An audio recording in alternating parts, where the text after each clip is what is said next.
Bien, bonjour à toutes et tous, et merci d'être là pour cette conférence débat sur la planification écologique. La planification, c'est une vieille histoire, je vais y revenir, mais la planification écologique, c'est quelque chose de nouveau. Il faut voir ce qu'il y a d'ancien et de nouveau dans ce concept, et c'est un peu l'objet de la présentation que je vais vous faire.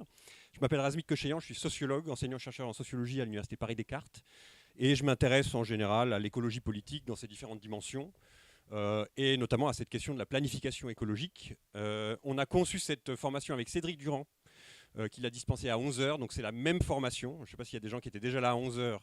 Ce n'est pas la suite de la présentation de Cédric, mais on nous a demandé de faire 2 fois la même formation. Donc pour les personnes qui étaient déjà là à 11 heures, ça risque d'être un peu redondant.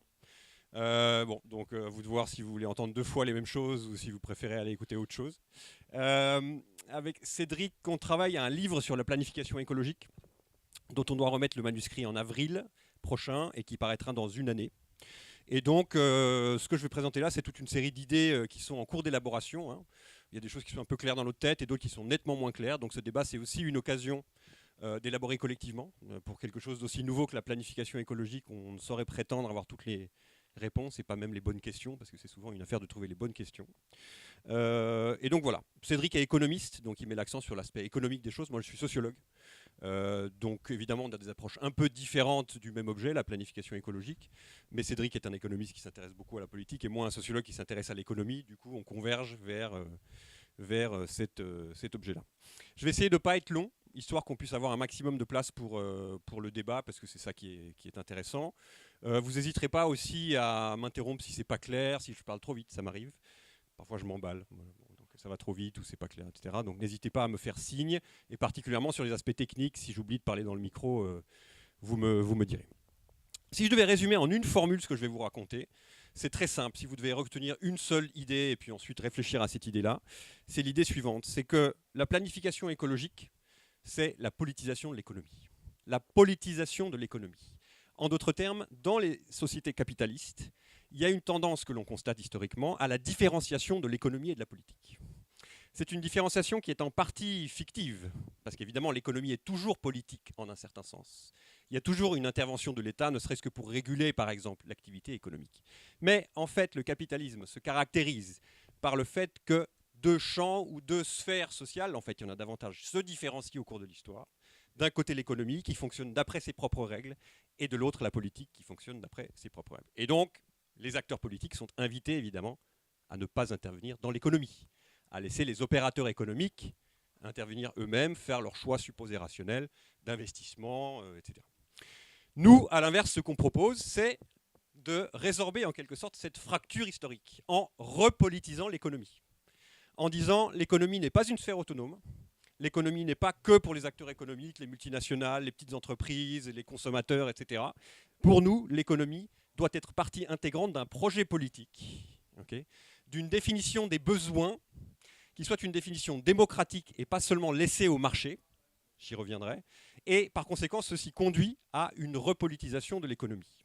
Okay, ça, c'est véritablement le cœur du topo que je vais vous faire, et je pense que c'est vraiment, si vous voulez une définition de ce que c'est que la planification, et en particulier la planification écologique, c'est vraiment du côté de cette relation complexe, conflictuelle entre le politique et l'économique qu'il faut rechercher. Une autre manière de dire la même chose, c'est de dire que la planification, c'est le gouvernement par les besoins. Vous avez certainement vu cette formule, c'est une formule qui a été utilisée dans le cadre de la campagne présidentielle, qui est présente dans l'Avenir en commun.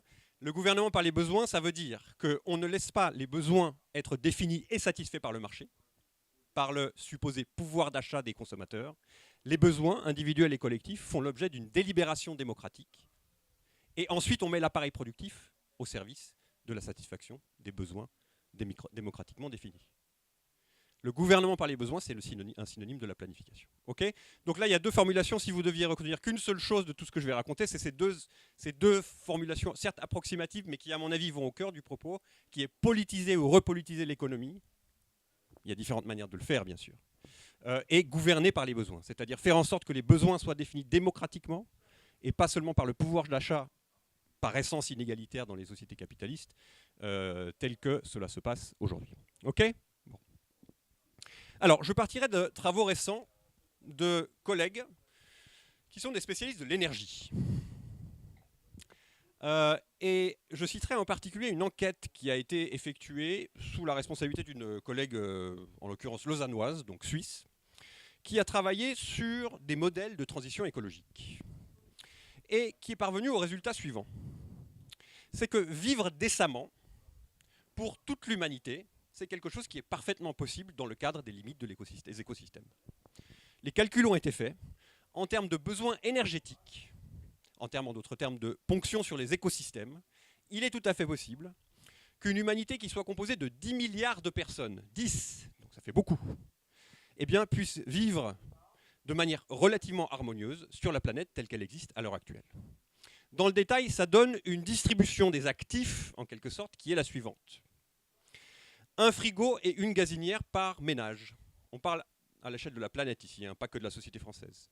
Un frigo, une gazinière par ménage. 15 mètres carrés chauffés par personne. 15 mètres carrés chauffés par personne. 4 kilos de nouveaux habits par an.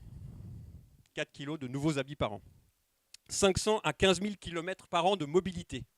500 à 15 000 km par an de mobilité. Évidemment, moyennant et utilisant différents types de véhicules.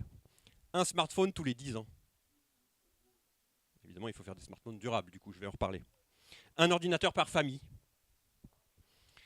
De la nourriture, évidemment. 50 litres d'eau par jour par personne. Des soins médicaux généralisés, etc. Les calculs sont faits et refaits par les spécialistes, par exemple ici de l'énergie, ou des écosystèmes plus en général. Il est parfaitement possible de parvenir à une situation dans laquelle l'humanité vivrait de manière respectueuse, si ce n'est harmonieuse, des écosystèmes qui l'entourent. Okay. Donc d'une certaine manière, l'objectif, on sait ce qu'il est. C'est ça le paradoxe de la transition ou de la bifurcation écologique. L'objectif, ce vers quoi il faudrait aller, c'est une distribution égalitaire de toutes les ressources et de tous les biens que je viens d'évoquer, et dont on sait qu'elle peut être tout à fait compatible avec les écosystèmes tels que je viens de les décrire. Donc l'objectif, il est clair. Le problème, c'est le chemin qui nous y mène. C'est ça le paradoxe de la bifurcation écologique. C'est qu'on sait où il faut aller, mais on ne sait pas comment y aller. Okay, c'est toute la difficulté. Et vous allez voir que la planification écologique, c'est une réponse à ce problème du comment y aller, tout simplement. Okay. Pourquoi on ne sait pas comment y aller? Pour une raison simple. Et cette raison simple, là pour nom, capitalisme. Le capitalisme est un système qui généralise les mécanismes marchands, le marché, et qui fait en sorte par conséquent qu'il y ait des ponctions sur les écosystèmes, c'est la fameuse règle verte qui est dans l'avenir en commun, vous avez tous entendu parler de cette règle, qui conduisent à des ponctions sur les écosystèmes qui sont beaucoup plus importantes que les écosystèmes ne peuvent les soutenir. On aura l'occasion d'y revenir. Une société de marché, en d'autres termes, de marché généralisé, une société capitaliste, est une société qui ne parvient pas à entraîner l'humanité dans son ensemble vers l'objectif que je viens de définir. Et donc, évidemment, on vit dans des sociétés capitalistes depuis au moins le XVIIe siècle, et on vit dans des sociétés de marché généralisé, davantage encore à l'époque néolibérale. Et par conséquent, le hiatus ou la rupture que l'on constate est la suivante. On sait où on doit aller, mais la méthode de coordination de l'économie dont nous disposons, c'est-à-dire l'économie marchande, est une méthode qui ne permettra jamais qu'on y aille. Okay. Et donc la planification écologique en particulier, qu'est-ce que c'est? C'est une méthode de coordination économique alternative au marché. C'est le grand autre du marché. C'est la grande alternative au marché. Donc en fait, il n'y a pas de pensée de la planification qui soit possible sans penser aussi du grand adversaire de la planification, qui est la pensée du marché, et en particulier de l'hégémonie du marché dans nos sociétés capitalistes, et en particulier leur hégémonie sur la définition et sur la satisfaction des besoins. Okay. Donc en gros, pour commencer, on sait où on veut aller, mais la méthode est inadaptée, et évidemment, il y a des résistances considérables dues au fait que le marché distribue les biens et les services et les actifs et les ressources de manière inégalitaire, notamment par l'entremise du mécanisme de la propriété privée. Okay, j'aurai l'occasion d'y revenir. Donc ça, c'est en gros, si vous voulez, la feuille de route en termes à la fois de réflexion et d'action qui devrait être la nôtre. Essayer d'identifier un mécanisme de coordination économique qui soit une alternative au mécanisme marchand. Ok. 2 mots sur l'histoire du plan et de la planification, si vous le voulez bien. Parce que comme je l'ai dit, la planification, c'est une vieille idée. Ce qui est nouveau, c'est sa dimension écologique. Et on va voir pourquoi. Le plan, la planification, c'est une idée qui remonte au moins à la deuxième moitié du XIXe siècle. Okay, donc ça remonte loin. L'idée de planification est très ancienne. En réalité, peut-être que le moment le plus important dans l'émergence de cette notion de planification au XXe siècle, c'est la guerre de 14. La guerre de 14-18 est un moment où des institutions de planification se mettent en place, qui vont avoir une influence déterminante non seulement sur la révolution russe de 1917, les bolcheviks vont être largement inspirés des méthodes de l'économie de guerre, notamment allemande, qui sont mises en place à partir de la guerre de 14, et ensuite va avoir une influence, la planification en période de guerre, sur tout ce qui va se faire en matière de planification tout au long du XXe siècle. Alors je vous pose une question, pourquoi est-ce qu'en guerre on planifie? Pour construire, oui. Oui. La situation de crise est visible, oui, tout à fait. Quoi d'autre? Oui. Oui, de manière impérative. Pour quelle raison? Parce qu'il y a un problème de survie. Exactement, vous avez dit l'essentiel. Les moments de guerre, qu'on appelle les moments d'économie de guerre, sont des moments où la planification reprend ses droits. Et d'ailleurs, c'est pourquoi il y a beaucoup de gens qui réfléchissent aujourd'hui aux analogies entre la guerre et la transition écologique. Parce qu'ils disent, est-ce qu'on ne serait pas dans une situation qui serait analogue d'une certaine manière? Dans la guerre, d'abord et avant tout, il y a un problème de survie de la société. Si vous perdez la guerre, vous êtes non seulement mal barré, mais vous disparaissez de la surface du globe. J'exagère un peu, mais enfin, il y a un enjeu de survie pour la société. Okay, donc ça, c'est un premier élément. D'où l'idée que pendant la guerre, tout est mis au service de cet objectif ultime et unique, qui est la survie. Okay, toutes les ressources sont désormais acheminées en fonction de cet objectif de la survie. Donc ça, c'est un premier élément qui renvoie à ce que j'appelais tout à l'heure la politisation de l'économie. C'est des moments où on cesse de regarder les budgets. C'est des moments où il n'y a pas d'austérité. Il peut y en avoir par ailleurs, pour des raisons de pénurie, j'y reviendrai. Mais ce sont des moments où il y a un objectif et un socle, c'est un objectif de survie de la société, et ce qui se passe, c'est que les problèmes, on les résoudra après, une fois la guerre gagnée. Deuxièmement, pendant les guerres, il y a des problèmes de rationnement. Par exemple, il peut y avoir des blocus. Par exemple, il y a une rupture des chaînes d'approvisionnement, comme pendant la pandémie, mais pour d'autres raisons. Okay, bon, si vous allez évidemment en Ukraine aujourd'hui, c'est évidemment ce genre de situation qui survient, ou en Russie. Donc il y a un problème de rationnement qui est que désormais, il faut réfléchir, indépendamment des mécanismes marchands, à la distribution des ressources. Okay, il y a des travaux d'historiens magnifiques qui ont été faits, par exemple, sur l'utilisation du charbon à Paris dans la guerre de 14, et qui montrent qu'il n'y a plus de marché du charbon, que désormais le marché du charbon n'existant plus, c'est la préfecture de Paris qui gère l'allocation du charbon aux familles. Donc il y a une abolition du marché. C'est une politisation radicale de la distribution du charbon. Il y a une ressource rare qui se raréfie, parce qu'évidemment le charbon doit aussi aller vers l'effort de guerre, et par conséquent, il y a une politisation de l'économie, en ce sens que ce n'est plus les mécanismes marchands qui régissent la distribution et l'allocation du charbon. Et puis troisièmement, on pourrait parler longuement de l'économie de guerre si vous voulez, c'est un sujet qui me passionne, il y a aussi un problème de justice sociale pendant la guerre, qui est quoi? Si tout le monde participe à l'effort de guerre, c'est que tout le monde, il ne peut pas y avoir des profiteurs de guerre, comme on dit. Il y en a toujours, hélas. Mais il y a dans la population, et notamment dans celle qui va être sacrifiée sur le champ de bataille et dans les tranchées, un désir de justice, de faire en sorte qu'il n'y ait pas des gens qui profitent de la situation pour tirer leur épingle du jeu sur le plan économique. Et par conséquent, l'allocation des ressources par exemple, la préfecture que j'évoquais, ou par le politique que j'évoquais, elle se fait d'après des critères de justice. En tout cas, des critères de justice plus importants qu'en période normale. Okay, donc, enjeu de survie, enjeu de rationnement et enjeu de justice sociale, ça explique que la véritable matrice de la planification au XXe siècle, encore une fois qui va avoir une importance très grande dans toutes les autres expériences de planification, c'est la guerre. Okay, et d'où l'importance de la réflexion sur est-ce que nous aujourd'hui, face au changement climatique, on est dans une situation analogue de guerre ou pas. Évidemment, ce n'est pas une guerre au sens d'un conflit armé, mais il y a des éléments de survie, il y a des éléments de rationnement et il y a des éléments de justice sociale dans la question de la transition écologique, tout comme pendant les guerres. Bon, je passe un peu vite, là je suis déjà trop long. Les grandes expériences de planification, c'est évidemment la planification soviétique, qu'on appelle la planification impérative. Okay, on pourrait y revenir, qui a toutes sortes de défauts, mais bon.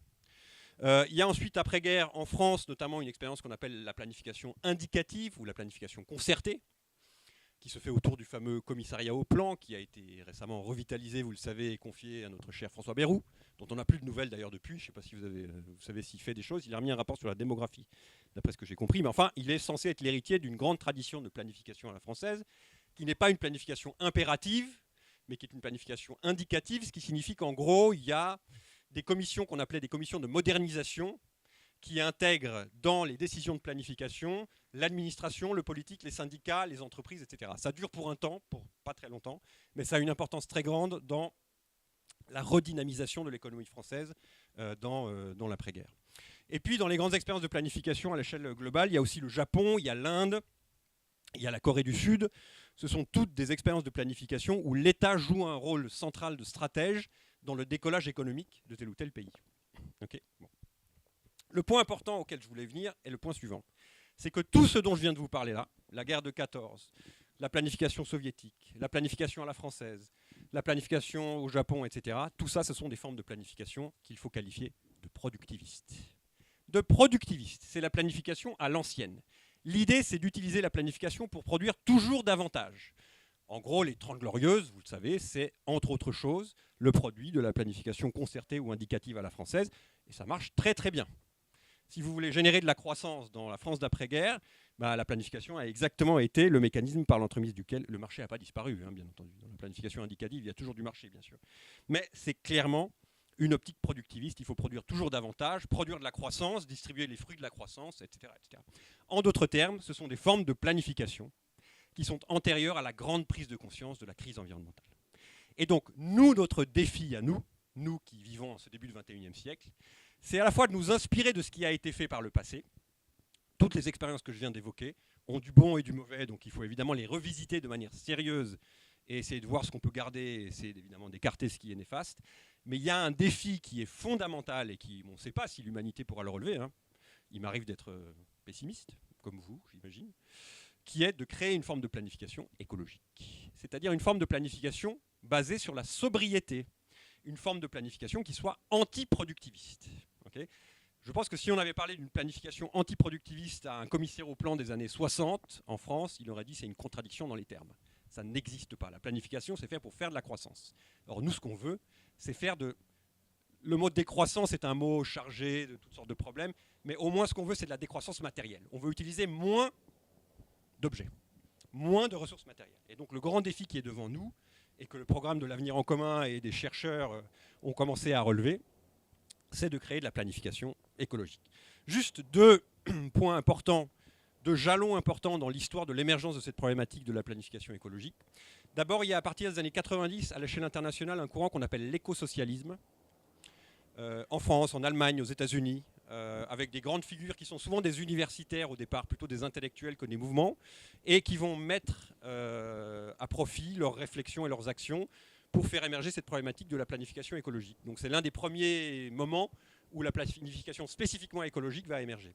Et puis deuxièmement, vous le savez, Martine Billard, qui était en 2009 députée du Parti de gauche, a proposé un projet de loi au Parlement, à l'Assemblée nationale, donc elle était députée, qui porte sur la planification écologique. C'était en 2009. Et c'est là aussi un jalon important dans l'émergence, dans le débat public, de cette question de la planification écologique. Plus généralement, le Front de gauche, le Parti de gauche, la France insoumise, l'Union populaire, sont, à l'échelle internationale, l'un des lieux principaux où cette problématique de la planification écologique émerge, est développée, est élaborée, etc. Ok. Alors, ce que je vais faire maintenant, c'est que je vais faire un détour par une caractérisation de ce que c'est que le capitalisme et une société de marché généralisée. Et ensuite, ça va me permettre de bifurquer pour vous dire ce que c'est que l'adversaire de ça, c'est-à-dire la planification écologique. Okay ? Donc ce que je fais, c'est que je dis en deux mots ce que c'est que le capitalisme dans son rapport à la nature notamment. Et ensuite, ce que je vais faire, c'est évoquer rapidement la question de la planification en essayant de ne pas être trop long, je l'espère. Un smartphone, ça a quelle durée de vie en moyenne, vous savez ? Combien ? Avec vous, 6 mois ? Vous n'avez pas de chance, mais moi aussi, ça m'arrive de 6 mois. En moyenne, c'est 2 ans d'après les calculs de l'ADEME, qui est l'Agence de l'énergie et de la maîtrise de la consommation énergétique. En moyenne, c'est 2 ans. Ça peut être moins, ça peut être plus. Okay, mais en moyenne, c'est 2 ans. Oui.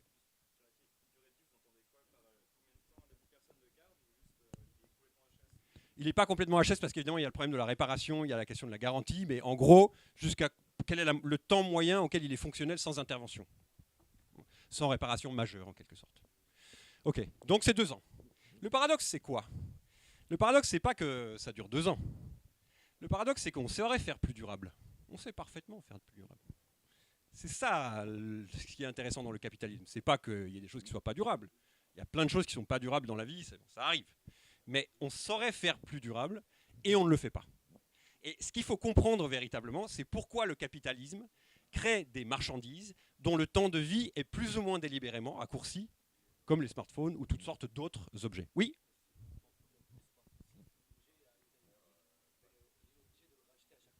Exactement, c'est pour produire davantage. En fait, le capitalisme, c'est un système économique ou socio-économique qui est basé sur ce qu'on appelle parfois la valorisation du capital, le mouvement du capital, la logique du profit. Le profit est pour le capitalisme l'unique ou la principale de ses boussoles. Okay. Qu'est-ce que ça implique? Ça, je fais quelques raccourcis, mais on y reviendra dans la discussion si vous voulez. C'est que par essence, le capitalisme est un système productiviste. Le capitalisme est un système qui est par essence productiviste. Là encore, un capitalisme non productiviste est une contradiction dans les termes. Okay. Le capitalisme est par essence productiviste. Qu'est-ce que ça veut dire? Ça veut dire, en très simplifié, que le capitalisme est basé sur l'existence d'entreprises privées qui se livrent une concurrence les unes avec les autres, et que les entreprises, pour survivre dans un environnement concurrentiel, doivent produire au niveau de productivité moyen du secteur dans lequel elles se trouvent, à l'époque où elles se trouvent. Celles qui ne le font pas sont éliminées du système de la concurrence. Et par conséquent, ce que ça implique, c'est que les entreprises sont incitées à produire toujours davantage. Pas parce que ça leur plaît, pas parce que ça plaît à leur patron, mais parce que c'est une condition de la survie dans un système concurrentiel. Okay. Bien sûr, il y a toutes sortes de mécanismes de régulation qui sont potentiellement mis en place, mais en gros, la logique de base du capitalisme étant le mécanisme de la concurrence, et la concurrence encourageant à augmenter toujours davantage la productivité, ça signifie exactement ce que vous évoquez, c'est le fait qu'il y a toujours davantage de marchandises qui viennent sur les marchés. Il y a toujours davantage de marchandises qui se déversent sur des marchés dans lesquels nous, consommateurs, on doit intervenir. C'est la raison pour laquelle le capitalisme n'est pas seulement un système productiviste, mais c'est aussi un système consumériste. En fait, les deux vont de pair. Productivisme et consumérisme sont en fait les deux faces d'une même médaille. Le capitalisme produit toujours davantage de marchandises du fait du mécanisme de la concurrence que j'évoquais, et déversant toujours davantage de marchandises sur les marchés, il a besoin que nous, consommateurs, eh bien, on absorbe, c'est-à-dire qu'on consomme ces marchandises. Pour quelle raison? Pour laisser la place aux suivantes. Et ainsi de suite, à l'infini. Vous me suivez? Oui, je vous en prie. Oui, absolument. Vous anticipez sur ma phrase suivante. Vous avez tout à fait raison. Donc, le capitalisme étant productiviste s'accompagne forcément d'un consumérisme, c'est-à-dire incite les consommateurs que nous sommes à consommer toujours davantage. Évidemment, vous comprenez bien que nous, en tant qu'individus, on n'a pas des besoins infinis. Il faut les créer, ces besoins. Il faut les créer artificiellement. Okay. Il faut les créer artificiellement par trois mécanismes. Le premier des mécanismes, c'est la publicité, évidemment. Si vous regardez les chiffres des dépenses publicitaires des grandes firmes capitalistes depuis le XXe siècle, c'est exponentiel. Les dépenses publicitaires n'ont cessé d'augmenter et continuent à augmenter à l'heure qu'il est. Je vous donne un chiffre juste. Le marché publicitaire, il atteint 750 milliards de dollars en 2022. Le marché publicitaire à l'échelle globale. 750 milliards de dollars en 2022, ce qui est 120 milliards de plus qu'en 2019, qui est l'année qui précède la pandémie. Okay.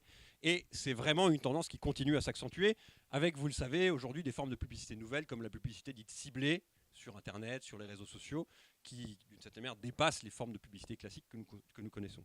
Le deuxième mécanisme est exactement celui que vous évoquez, c'est l'obsolescence, qu'elle soit programmée ou pas.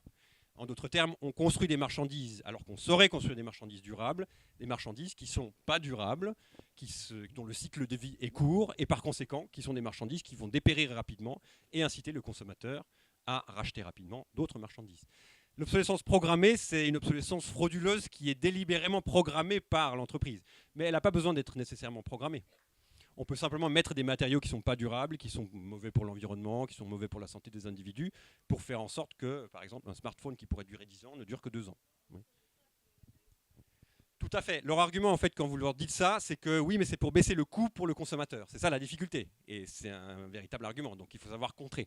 C'est ça la difficulté. Mais tout ça pour dire que l'obsolescence peut être programmée ou pas. Il faut prendre le problème dans sa globalité et l'obsolescence programmée étant un des aspects. Et le troisième mécanisme, c'est la facilitation du crédit.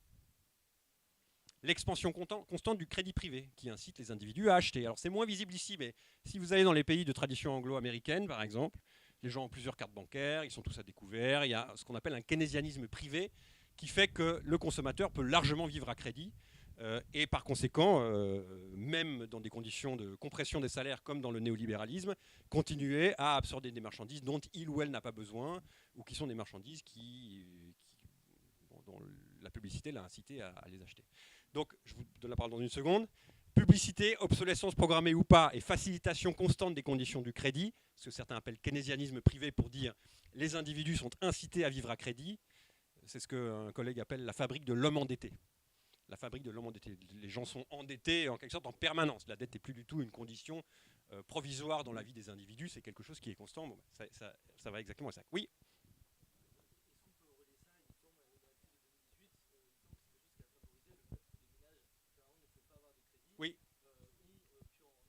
Oui, oui, absolument. Le crédit, évidemment, son problème, c'est qu'à un moment donné, si personne, en tout cas de crédit privé, je simplifie ici à l'extrême, si à un moment donné les bulles de crédit, notamment sur le marché de l'immobilier, si vous faites référence au marché des subprimes, qui a été à l'origine de la crise de 2007-2008, à un moment donné, les marchés ont tendance à s'effondrer, en effet.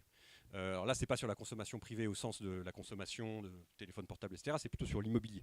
C'est souvent là que les bulles, en effet, se forment. Donc ces trois mécanismes sont des mécanismes qui sont les piliers ou les fondements du consumérisme, qui est une réponse, ou plus exactement, un mécanisme d'adaptation du productivisme capitaliste qui incite les individus. Bon, vous m'avez compris, tout ce que je décris là, c'est des choses que vous connaissez. On peut discuter du détail, mais il n'y a absolument rien de très nouveau dans ce que je raconte là.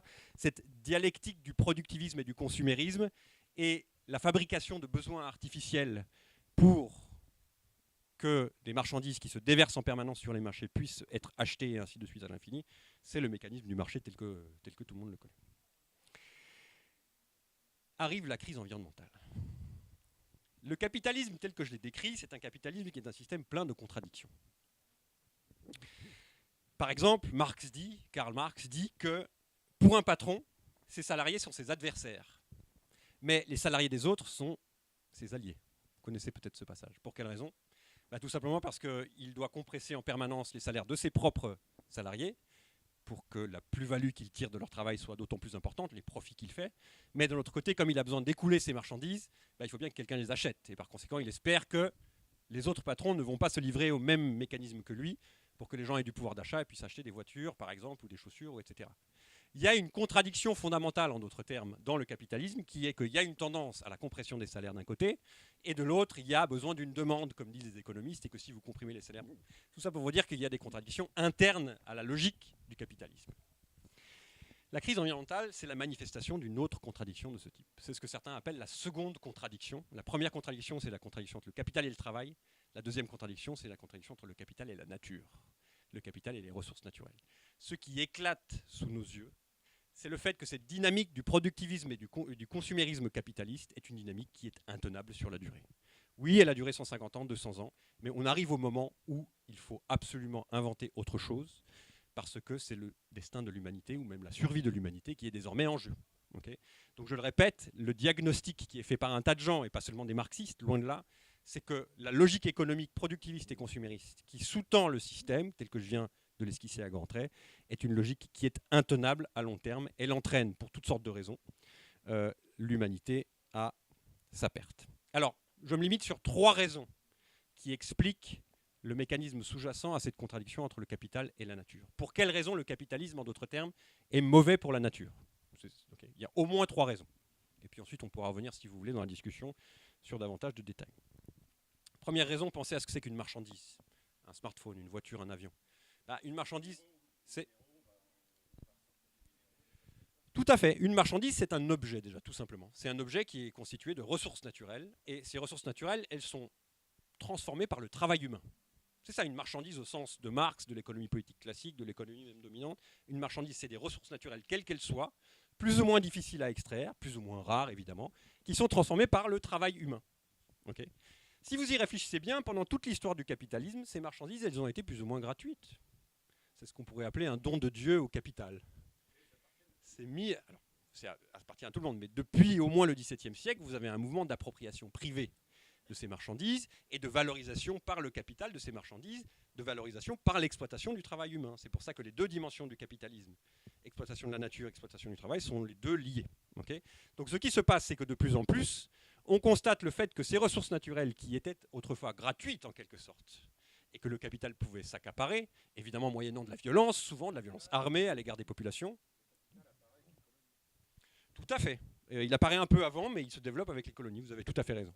Ce qui se passe désormais, c'est que vous avez une nature qui n'est plus gratuite, ou plus exactement qui est dans un processus de renchérissement ou de raréfaction, qui fait que l'extraction des ressources naturelles supplémentaires se fait de plus en plus difficilement et de manière de plus en plus conflictuelle.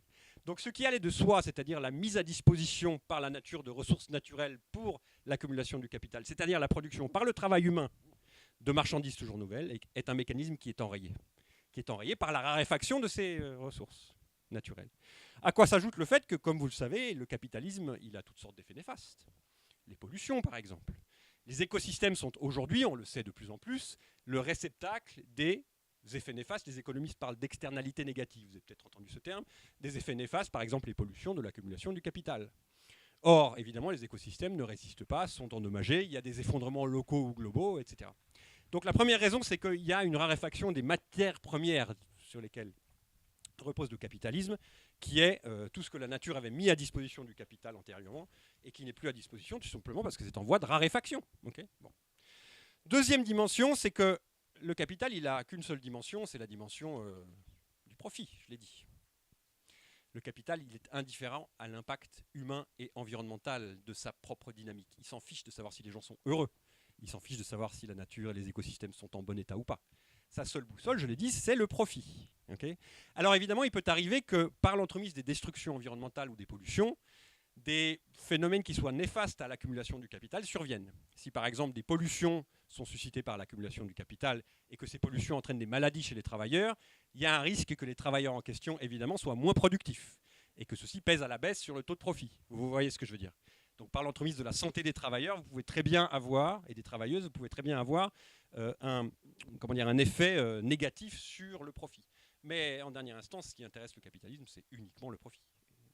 Dès lors que ce taux de profit n'est pas altéré, ceci ne l'intéresse pas. Et par conséquent, la crise écologique du capitalisme est quelque chose de tout à fait secondaire du point de vue de sa logique à lui. Si le capitalisme peut tirer profit, y compris des éléments de crise écologique qu'il a suscité lui-même, il le fera sans hésiter. Je pourrais vous parler longuement, notamment de mécanismes financiers, par l'entremise desquels, en gros de type marché carbone, vous voyez en gros ce que c'est, par l'entremise desquels le capitalisme tire profit des propres dégâts qu'il a lui-même occasionnés dans l'environnement. Donc il est à l'origine de ces dégâts et il tire profit de ces dégâts. Okay, ce qui l'intéresse, c'est le profit. Et puis troisièmement, un problème plus général, c'est que le capitalisme est, à partir de la fin du 19e siècle et le début du 20e siècle, fondé sur une mesure qui est celle de la croissance du PIB. Okay, or, cette croissance du PIB est de plus en plus décorrélée, comme on dit, ou déconnectée de la santé, du bien-être des populations, de l'éducation, etc. Ce qui déclenche toute une réflexion sur les indicateurs alternatifs au PIB. Vous avez peut-être entendu parler de cette problématique qui consiste à dire le PIB, il ne mesure plus rien, quoi. Parce que accumuler, évidemment, dans une phase de décollage d'une économie, c'est davantage corrélé à des choses comme l'éducation et la santé. Mais à mesure que l'économie se développe, les effets néfastes d'une croissance ininterrompue du PIB s'accumulent alors que les effets bénéfiques sont de moins en moins importants.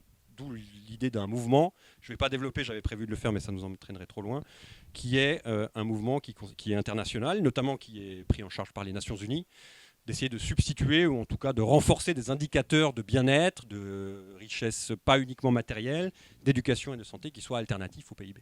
Okay, donc pour ces raisons diverses, il y a une sorte de contradiction croissante, de plus en plus importante, de plus en plus aiguë, entre la dynamique du capitalisme et la nature.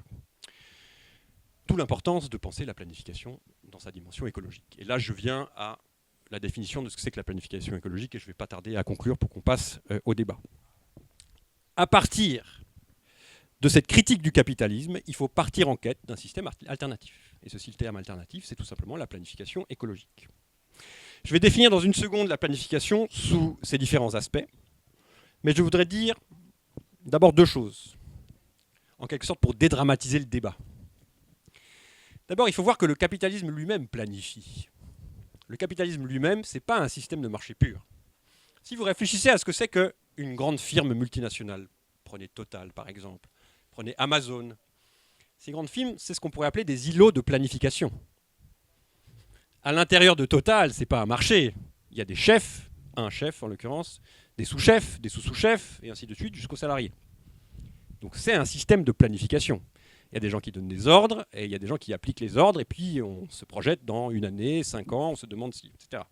Okay, donc le capitalisme lui-même est un système qui planifie. Ce n'est pas un système de marché pur. C'est une erreur de dire le capitalisme c'est le marché pur. On entend souvent ça. Ce n'est pas du tout le cas. Le capitalisme a besoin, pour fonctionner, d'endroits où il n'y a pas de mécanisme marchand, mais des systèmes de planification. Les grandes entreprises sont des systèmes de planification. Donc ça, c'est un premier élément. Deuxièmement, l'État a toujours été présent dans le capitalisme. Le capitalisme a toujours eu besoin de l'État, et l'État, comme j'ai déjà eu l'occasion de le dire, a souvent planifié dans l'histoire. Donc ce n'est pas du tout une première, la situation à laquelle on est confronté. C'est une première parce que c'est la dimension écologique qui doit désormais prévaloir. Mais on a déjà, par le passé, utilisé les leviers de l'État pour faire de la planification. Ce qu'on a fait, c'est de la planification productiviste. Et ce qu'il faut inventer, c'est de la planification anti-productiviste. C'est ça la nouveauté. Mais ça a déjà existé par le passé. Tout ça pour dédramatiser en quelque sorte. Parce que les gens disent, vous voulez la planification, c'est-à-dire que vous êtes des partisans de l'Union soviétique. Or, l'Union soviétique, on a bien vu que c'était un échec. C'est beaucoup plus compliqué que ça. Il y a de la planification, y compris dans le capitalisme. Donc on a des mécanismes et des ressorts sur lesquels s'appuyer pour évidemment développer les choses et mettre en œuvre une forme de planification qui nous convienne à nous, qui soit évidemment basée sur des formes d'égalité et de justice sociale. Ok. Alors c'est quoi cette planification écologique à grands traits? Et puis ensuite, je pense que j'arrêterai. Il y a 3 ingrédients fondamentalement. Le premier ingrédient, c'est la science. Le deuxième ingrédient, c'est la démocratie. Et le troisième ingrédient, c'est l'administration, ou ce que j'appellerais le juridique administratif. Okay, il y a 3 ingrédients, encore une fois, science, démocratie, administration, juridique. Okay. Dans la planification écologique, évidemment, il faut le concours des scientifiques, et en particulier des scientifiques qui s'intéressent au climat. Okay. L'une des difficultés de la crise environnementale, les spécialistes le disent souvent, c'est que une partie de cette crise environnementale, on la ressent, on a tous ressenti les effets des sécheresses pendant l'été, mais une partie de cette crise environnementale, c'est des choses qu'on ne ressent pas forcément, qui peuvent être mesurées par l'activité des scientifiques. Bon. Et donc ça suppose que le contenu scientifique de la transition écologique va être un contenu très important. On va devoir s'attacher à la collaboration d'instances comme le GIEC, par exemple, mais il en existe d'autres. Vous connaissez peut-être Negawatt, qui a écrit un super manifeste qui s'appelle le Manifeste Negawatt. Vous connaissez peut-être Jean-Marc Jancovici, le Shift Project. Alors, ils sont pro-nucléaires, donc c'est un peu différent, mais ils ont écrit récemment un super bouquin qui s'appelle Le plan de transformation de l'économie française. Vous avez peut-être vu passer ça, donc écrit par Jancovici et sa bande. À part le nucléaire, tout me va, ou presque. J'exagère un peu, mais beaucoup de choses vont. Donc, tout ça, ce sont des scientifiques et des ingénieurs qui mettent en œuvre des scénarios de transition écologique. Alors, pourquoi c'est important ? C'est important parce que c'est eux qui nous disent ce que les écosystèmes peuvent supporter. C'est eux qui nous disent quelle est l'évolution des émissions de gaz à effet de serre qui est tolérable en fonction des objectifs économiques qu'on se propose. Donc, il me semble que l'une des nouveautés de la crise environnementale, et particulièrement de la planification écologique, c'est de se dire comment est-ce qu'on va intégrer toujours davantage de réflexion des scientifiques, et particulièrement des climatologues, de celles et ceux qui sont des spécialistes de la planète dans ses différentes dimensions, pour faire en sorte que ces scénarios de transition ou de bifurcation écologique soient informés scientifiquement. Évidemment, ça suscite toutes sortes de problèmes, évidemment, parce que vous savez que la science n'est pas neutre non plus. Je ne voudrais pas ici faire un tableau trop idyllique de ce que c'est que les scientifiques eux-mêmes ou de l'activité scientifique, qui est souvent assujettie à des intérêts économiques. Je n'ai pas besoin de vous décrire tout ça. Mais ça n'empêche pas que dans le principe, les scénarios de transition écologique ou la planification écologique qu'on veut mettre en œuvre doit être informés scientifiquement. Et ça, c'est un problème à peu près nouveau.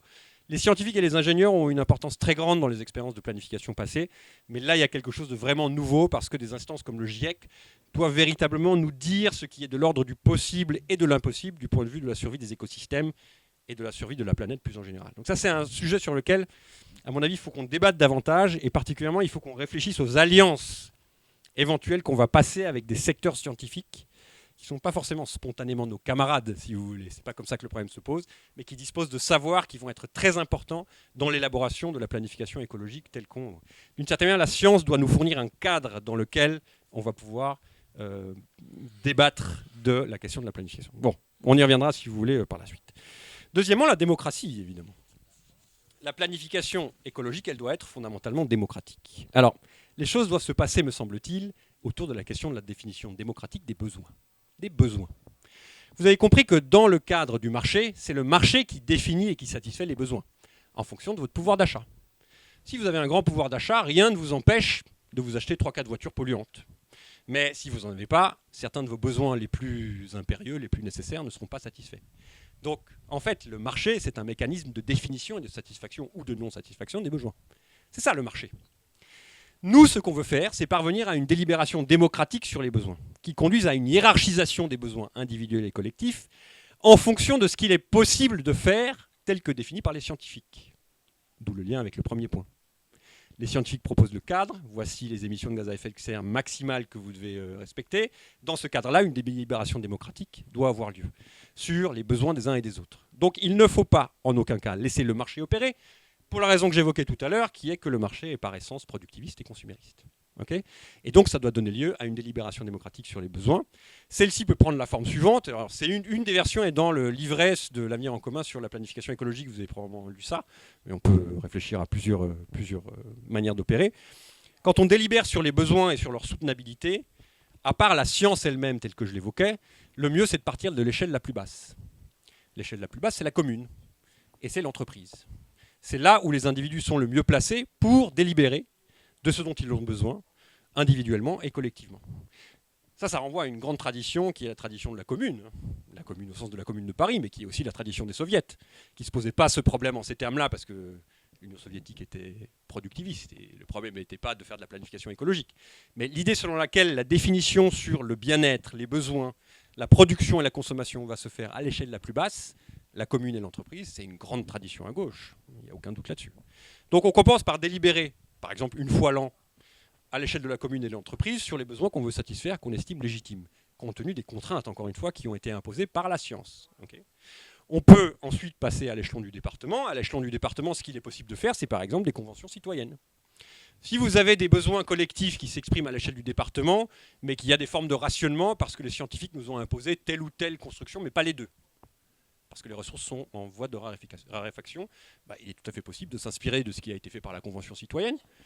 Le problème de la Convention citoyenne, ce n'est pas la Convention elle-même, c'est qu'aucune de ses conclusions n'a été respectée par Macron. Vous comprenez bien que c'est une expérience tout à fait intéressante du point de vue de l'expérimentation démocratique. Donc ce n'est pas le problème lui, ce n'est pas la Convention elle-même qui est un problème.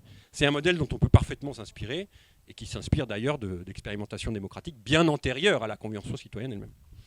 Et puis, ce qu'on peut faire aussi, c'est créer une sorte d'instance centrale. Alors, dans l'avenir en commun, ça s'appelle un conseil de la planification, qui est constitué de représentants des communes, des entreprises, éventuellement des départements, également de scientifiques, et qui est une sorte d'instance centrale où on arbitre, où on élimine ce qui est de l'ordre de l'inessentiel, et où, au contraire, on va investir pour produire et satisfaire des besoins individuels et collectifs qui ont été déterminés à une échelle plus large. Donc en gros, c'est une sorte d'emboîtement de légitimité. Vous partez de la commune et de l'entreprise, vous passez au département, et puis éventuellement il peut y avoir un échelon urbain, la ville si vous voulez, et puis il y a une instance centrale qui serait le conseil à la planification, l'expression est utilisée dans l'avenir en commun, et qui est l'instance qui en dernière instance va trancher, je vous prends votre question en une seconde, qui va trancher et qui va en quelque sorte orchestrer la planification à l'échelle du pays. La planification, on pourra y revenir si vous le voulez, c'est beaucoup une question d'échelle pertinente. Et la question est de savoir à quelle échelle vous définissez les besoins individuels et collectifs. Oui. Oui. Ouais. Ouais. Ouais. Oui. Oui. Alors c'est vrai que ça peut être en conflit, parce qu'évidemment l'entreprise, elle peut avoir intérêt à ce que son activité perdure alors qu'elle est néfaste. Par exemple pour garantir l'emploi. Ça renvoie à un autre problème qu'on pourra évoquer tout à l'heure si vous voulez, c'est la question de la garantie de l'emploi, qui est de savoir qu'est-ce qu'on fait de tous ces emplois qui seront par essence menacés par la transition écologique. C'est sûr qu'il y a des secteurs qu'il va falloir fermer, hein, ça il n'y a aucun doute. Et la question c'est qu'est-ce qu'on fait des salariés, évidemment on ne les laisse pas sur le bas-côté de la route. C'est remplacer, former, garantir un salaire, etc., etc. Non, la question de l'entreprise est très importante pour la raison suivante, c'est que les salariés sont souvent les mieux placés pour nous dire ce qui est possible et ce qui n'est pas possible. Ou en tout cas, ils doivent être partie prenante de la délibération. Dans l'expérience des soviets, par exemple, ou de la commune, aussi bien en Union soviétique, mais aussi en Italie, mais aussi en Hongrie, dans toutes les expériences qu'on appelle conseillistes, les conseils sont beaucoup des conseils de firmes dans l'entreprise, pour la raison simple que les ouvriers, les travailleurs, les salariés sont les mieux placés pour connaître l'appareil productif, les outils. Et donc avoir leur voix dans la délibération démocratique est quelque chose qui me semble être absolument essentiel, en plus de celle des citoyens organisés à l'échelon de la commune. Mais je vois bien ce que vous voulez dire, hein. Évidemment, il peut y avoir une contradiction. C'est pour ça que l'échelon supérieur, qui est celui du conseil de la planification, qui va en dernière instance arbitrer et trancher entre éventuellement des opinions contraires, est absolument essentiel, parce que c'est à cet échelon-là que ça se fera. Le point de vue des travailleurs, en plus de celui des citoyens, est un point de vue qui me semble absolument essentiel. Le capitalisme est un système productif. Qui dit productif dit production, dit producteur, dit travailleur. Et par conséquent, il faut que les travailleurs soient partie prenante de la délibération, parce qu'après tout, même s'ils ont évidemment des intérêts, ce sont eux qui sont les mieux placés pour savoir ce qu'il est possible de faire. C'est toute la thématique de l'autogestion, d'une certaine manière. Oui ? Si vous pouvez juste parler dans les micros pour que après la vidéo, les gens puissent... La question que j'ai, c'est parce que sur le point de vue que vous mettez sur les travailleurs de l'entreprise, ça je le comprends, mais prenez une entreprise qui vend dans toute la France. On ne peut pas demander juste aux gens de la commune de décider.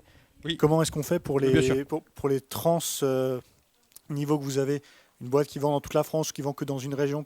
Est-ce qu'on essaie de faire un intermédiaire avec des gens de la région qui décident?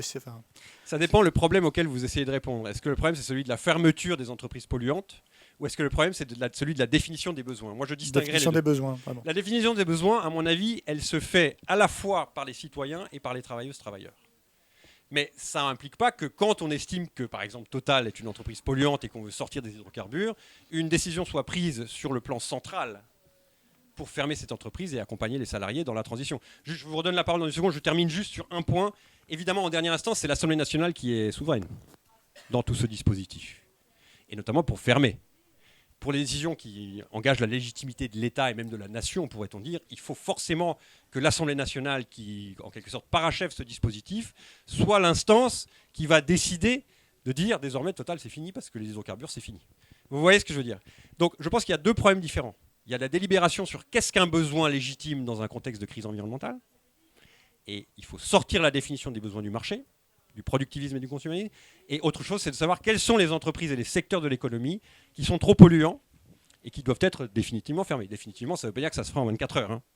Et évidemment, ça suppose d'accompagner les salariés, de les former au démantèlement, etc. etc. Je ne sais pas si ça... Je n'ai pas la prétention d'avoir des réponses, mais c'est la manière dont je vois le jeu. Si vous voulez, j'arrête là et on débat. Ok, ça marche. Allez-y. Bonjour. La planification, elle a déjà eu lieu au premier choc pétrolier dans les années 70. Puisqu'on avait à l'époque un Premier ministre qui avait dit en France, on n'a pas de pétrole, mais on a des idées. Oui, c'est vrai. Et j'ai profité de ces idées, puisque moi, j'ai été à l'école dans les années 80. Donc j'ai eu une formation sur quoi? Sur toutes les énergies renouvelables. Le solaire, les pompes à chaleur, en 80. C'est-à-dire que si on avait continué dans ce sens-là, parce que la politique capitaliste, comme vous dites, c'était du souverainisme. Donc on voulait avoir notre indépendance énergétique. Après, ce n'est quoi? C'est que les lobbies pétroliers qu'on fait changer. Mais on serait, il y a 20 ans, qu'on ne se servirait plus d'énergie fossile pour se chauffer et faire de l'eau chaude. Et ça, on n'a pas continué. Donc c'est possible. C'est possible. Bon, il y a d'autres, j'ai 40 ans dans les énergies, dont 20 en Suisse, de ce que vous avez parlé. Donc des solutions pour le chauffage et l'eau chaude, il y en a. Il suffit de le vouloir, de le planifier. Et maintenant qu'on nous parle qu'on veut des eaux usées, si on planifie qu'on fait des installations, comme vous dites, dans les communes, genre chaufferie centrale avec des cadres, quand on sait qu'une chaudière vaut 10 000 euros et un échangeur qui va avoir la même puissance, ça vaut 240 euros. Et on met une demi-heure à le changer. J'ai fait ça pendant 40 ans. Et ça fonctionne. Rien que de changer, c'est-à-dire même si on prend au fioul, au charbon ou au gaz, quand on fait une installation en cadre, c'est-à-dire une chaufferie, une centrale, on va économiser 50% d'énergie. Sans changer d'énergie, on va économiser déjà 50%. Après, il suffit de prendre les énergies locales, le solaire, les pompes à chaleur, comme on fait à Genève, avec le lac, ce qu'on a de disponible dans chaque localement pour pouvoir chauffer, le bois, etc. Mais ça fonctionne et c'est pas si compliqué, c'est que de la planification. Oui, je suis entièrement d'accord. Ça renvoie au paradoxe avec lequel j'ai commencé, qui consiste à dire qu'à bien des égards, on sait ce qu'il faudrait faire. C'est pas tellement la difficulté. Je veux dire, on n'a pas solution à tous les problèmes, mais on sait ce qu'il faudrait. Il y a des problèmes redoutables, qui est par exemple la question du développement des pays du Sud, qui disent les pays du Nord ont pollué pendant tout ce temps, mais non, bon, évidemment, vous voyez, les problèmes sont redoutables, mais c'est des problèmes politiques, c'est pas des problèmes techniques, je pense. Et il y a plein de mains qui s'étaient levées. Allez-y, ouais, vas-y. Merci pour la présentation. Je vois une résistance qui semble quand même intéressante parce que tu parles d'un niveau d'échelle et effectivement qui part un peu plus vers le haut. Moi, ce qui m'inquiète, c'est plutôt l'échelle vers le bas. Enfin, tu parles d'économie, des besoins, etc. On n'a pas trop insisté du coup sur les désirs en fait. C'est que le capitalisme fonctionne sur effectivement l'accentuation des désirs et c'est pas nouveau. Ça fait des décennies qu'effectivement on met plus de 700 milliards dans l'économie de marketing, etc. Donc à un moment donné, la révolution de la planification matérialiste en tant que telle, on peut effectivement la calculer et la mettre en place. Mais est-ce qu'il n'y a pas une résistance majeure qui va arriver à l'échelle non pas des travailleurs mais des consommateurs pour refuser effectivement qu'on va leur demander de calculer, de dire bah non, moi je suis un téléphone tous les 2 ans, c'est déjà pas mal, j'ai envie de changer et on voit que c'est déjà pas suffisant. Donc quel levier, quelles expériences on a pour montrer une réduction, parce que le capitalisme effectivement a complètement transformé individuellement nos désirs, on est devenus malgré nous, pas ici évidemment, mais des consommateurs. Et est-ce que là, quels outils on peut avoir? Parce que tu parlais de comparaison, d'analogie de guerre. Et le problème aussi de ça, c'est que si on rentre sur une planification de guerre, on voit bien c'est temporaire, c'est la stratégie du choc. C'est qu'à la sortie de cet événement-là, on redécouvre une explosion des désirs, de surconsommation, etc. Donc on ne peut pas faire tenir les gens sur une économie de guerre théoriquement, la planification, c'est censé aller jusqu'au bout dans la logique du raisonnable. Et est-ce qu'on arrivera à contrer quels outils on a pour contrer effectivement cette option de non matériel des désirs, mais pas des besoins, mais des désirs, quoi. Voilà. Oui, non, je suis entièrement d'accord avec cette intervention. Évidemment, comment dire, il y a plusieurs aspects. C'est une question. Encore une fois, je n'ai pas la prétention d'avoir des réponses à ces questions. C'est des réponses à inventer collectivement et qui dépendent du facteur politique. Ça dépendra aussi de l'existence d'une réponse, d'une alternative, etc. Juste quelques éléments de réponse. La première chose, c'est de se dire la chose suivante, c'est que il y a eu de la consommation depuis longtemps, mais l'émergence de ce qu'on appelle la société de consommation, c'est ce qu'on appelle le consumérisme, quoi. Fondamentalement, c'est l'après-guerre, l'après-deuxième guerre mondiale. Donc c'est moins d'un siècle. Nous, on baigne dedans. Donc on a l'impression que de toute éternité, il en a été comme ça. Et comme on est enseveli sous la publicité, sous ses différentes formes, on a l'impression que toujours et partout, les êtres humains ont voulu consommer davantage. Je veux dire, il suffit de lire un peu d'histoire, et même de l'histoire pas très ancienne, je veux dire début du XXe siècle et plus anciennement, pour s'apercevoir que le consommateur ou la consommatrice telle qu'on la connaît, c'est une construction historique. Donc sur le plan purement formel ou logique, il n'y a pas d'impossibilité dans le fait de faire évoluer les individus dans leur rapport à l'objet, dans leur rapport à la consommation, etc. Tu vois ce que je veux dire? Ça, c'est un point très général et très abstrait que je fais là, mais je pense que c'est très important de partir de là parce que juste ça met les choses en perspective historique. Il n'en a pas toujours été comme ça, et par conséquent, il n'y a pas de raison pour qu'on n'en revienne pas à un modèle plus raisonnable. Donc ça, c'est un premier élément. Le deuxième élément, deuxième élément, c'est que moi, je crois beaucoup à, évidemment, les questions de justice. Les questions de justice qui vont lier la question de la transition écologique avec la question de la réduction des inégalités. C'est l'objet du débat sur les jets privés en ce moment, par exemple. Mais il y a 1000 débats de ce genre. Les Gilets jaunes, à l'origine, c'est une taxe carbone contre laquelle les gens se révoltent, pas parce qu'ils sont contre une taxe carbone abstraitement, mais parce qu'ils ont l'impression qu'eux sont stigmatisés, eux qui ont besoin de leur voiture pour aller travailler, etc. Donc il y avait vraiment des travaux d'économistes et de sociologues qui montrent largement que dans ce qu'on appelle les Gilets jaunes ou cette population-là, il n'y a pas d'hostilité plus grande à la question écologique que dans la population. C'est pas que c'est des écolos à fond, mais c'est pas du tout des gens qui sont au contraire non plus hostiles à l'écologie. C'est lié à la question de la justice et à la dignité. Et donc, dans la manière dont nous, on construit ces problématiques, je pense qu'il est très important toujours, et je trouve que la France Insoumise le fait parfaitement, et Jean-Luc Mélenchon le fait parfaitement bien, et il faut pousser dans cette direction-là. Il ne faut jamais qu'on parle d'écologie sans parler en même temps de justice sociale. C'est absolument essentiel. Et ça, c'est un levier de mobilisation qui me paraît extrêmement important. Troisièmement, moi, je crois beaucoup aussi à ce qui se passe du côté des marchandises. Et ensuite, je vous redonne la parole. Il y a un sujet sur lequel j'ai beaucoup travaillé qui me passionne. C'est un sujet en apparence anodin, mais qui est essentiel, c'est les garanties. Les garanties de l'électroménager. Vous voyez, les garanties, quoi.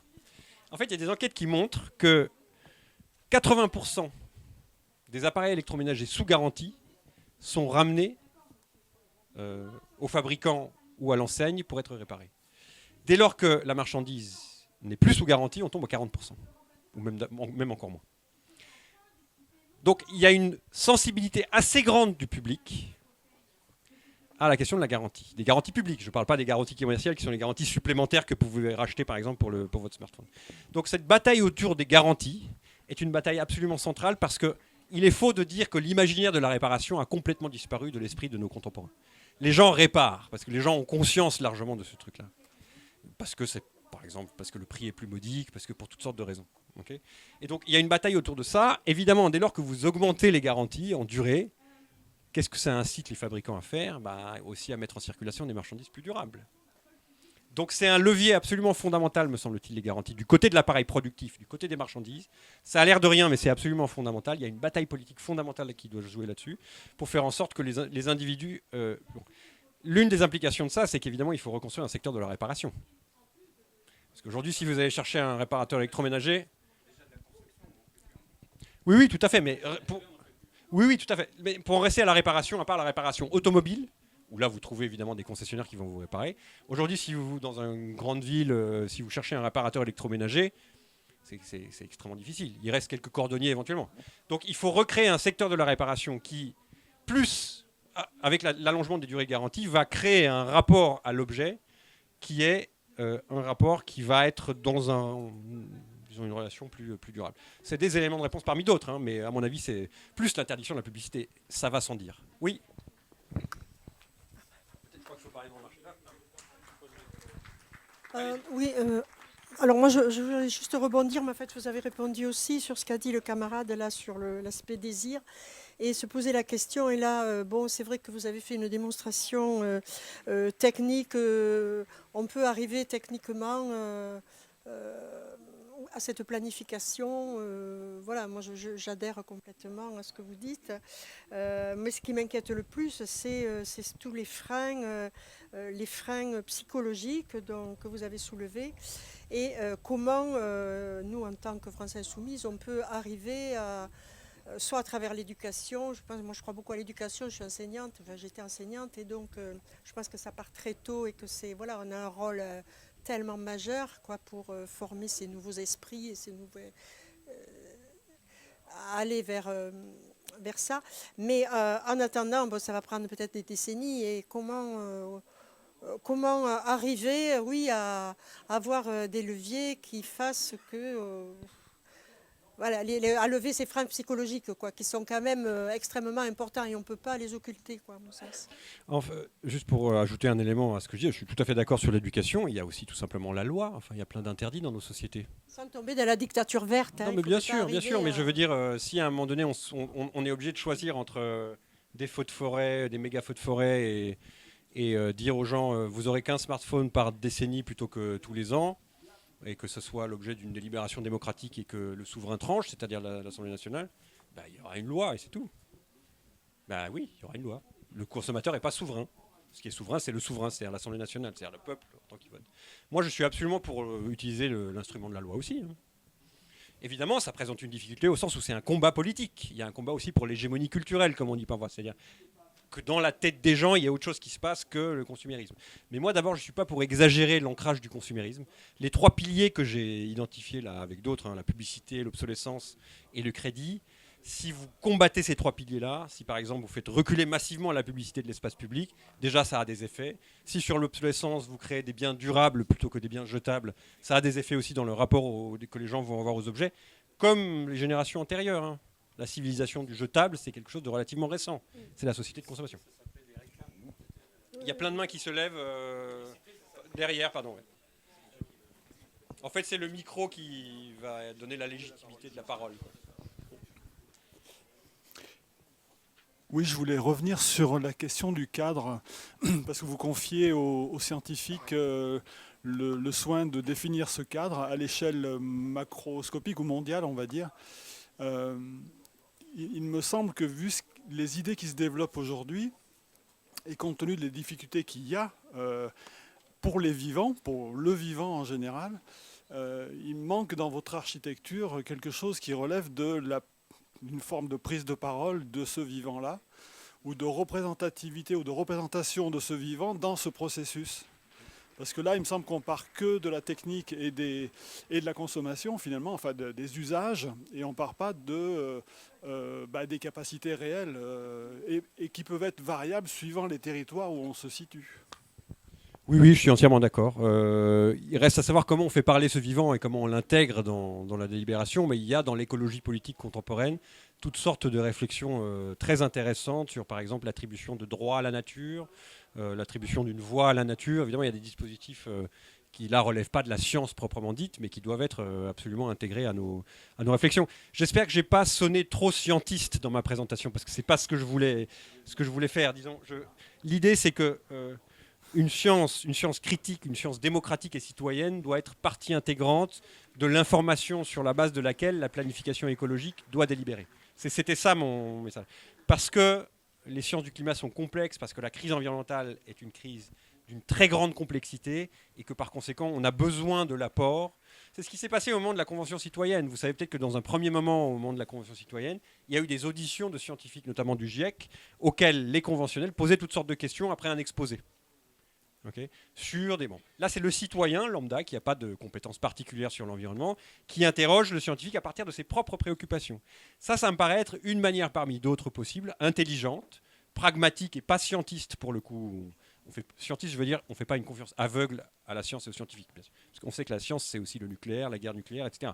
Donc il ne faut pas non plus aller trop dans cette voie. Donc c'est une manière intelligente d'intégrer la science à la démocratie et de faire en sorte que les savoirs scientifiques, qui sont des savoirs complexes et nécessaires, soient intégrés à la délibération. Mais je suis entièrement d'accord avec votre... Mais la difficulté, c'est comment on fait parler le vivant. C'est toujours la difficulté. Là, il y a des dispositifs presque esthétiques et artistiques qu'il faudrait inventer. Il y avait plein de questions par là. Alors, j'avais une petite question. Pardon. Allez-y. Ouais, par rapport à la science, du coup... En fait, ce qui me questionnait, c'est que du coup, c'est ça, si l'action publique, elle repose sur la connaissance scientifique, finalement, quand on prend une décision politique, on n'est plus sur des choix de société. Enfin, on est vraiment sur une espèce d'autorité qui détient la vérité et qui dit vraiment, et qui sait ce qui est bon ou ce qui est mauvais. Bon, en tout cas, ça me ferait un peu peur. Disons que je ne sais pas comment on peut, justement, au niveau de la société, avoir aussi quelque chose qui s'exprime, où les choix s'expriment à partir, justement, on parlait tout à l'heure de désir ou de... c'est-à-dire qu'il ne soit pas... parce que si on doit agir en fonction de quelque chose qui est de l'ordre de la vie et de la mort... et qu'on dirige l'action publique à partir de ça, ça me paraît l'action politique, ça me paraît un peu dangereux. Et puis j'avais aussi vite, c'est une deuxième question, par rapport au pouvoir d'achat. Parce qu'en fait, là, il y a eu toutes les discussions ces derniers temps autour du pouvoir d'achat, qui n'a pas été très très questionné comme notion, c'est une notion un peu fourre-tout. Et j'ai été étonnée de la manière dont justement la France insoumise, en tout cas les élus de gauche, s'emparaient de la question, en fait, où ils rentraient complètement dans le moule de la question telle qu'elle était posée.